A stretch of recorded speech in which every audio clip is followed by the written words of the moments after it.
আসসালামু আলাইকুম ফ্রেন্ডস, এডুজেট শিক্ষায় আপনাদেরকে স্বাগতম। আপনারা সবাই কেমন আছেন? আশা করি সবাই ভালো আছেন। বরাবরের মতো আপনাদের সাথে আছি আমি সাইফুল ইসলাম।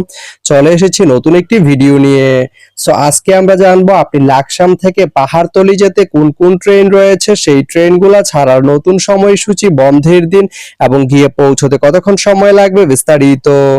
আমি যদি আপনাদেরকে ট্রেনের সময়সূচিগুলা বলে দেই, আপনি লাকসাম থেকে পাহাড়তলি যেতে প্রথমেই যে ট্রেনটি রয়েছে সেটি হচ্ছে চট্টগ্রাম মেল। চট্টগ্রাম মেল ট্রেনটি লাকসাম থেকে ছাড়বে ভোর 4টা 15 মিনিটে এবং এটি পাহাড়তলি গিয়ে পৌঁছবে সকাল 6টা 40 মিনিটে। এই ট্রেনটির কোনো অফ ডে নেই।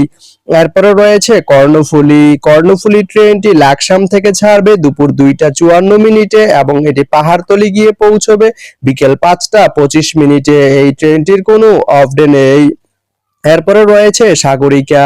সাগরিকা ট্রেনটি লাকসাম থেকে ছাড়বে দুপুর 3টা 45 মিনিটে এবং এটি পাহাড়তলি গিয়ে পৌঁছবে সন্ধ্যা 6টা 28 মিনিটে। এই ট্রেনটির কোনো অফ ডে নেই।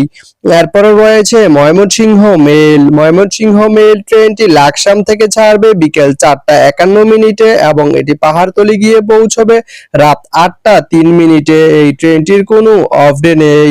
তো আপনি লাকসাম থেকে পাহাড়তলি যেতে এই 4টি ট্রেনের যে কোনো একটি ট্রেন ব্যবহার করতে পারেন। তো ভিডিওটি কেমন লাগলো অবশ্যই কমেন্ট করে জানাবেন।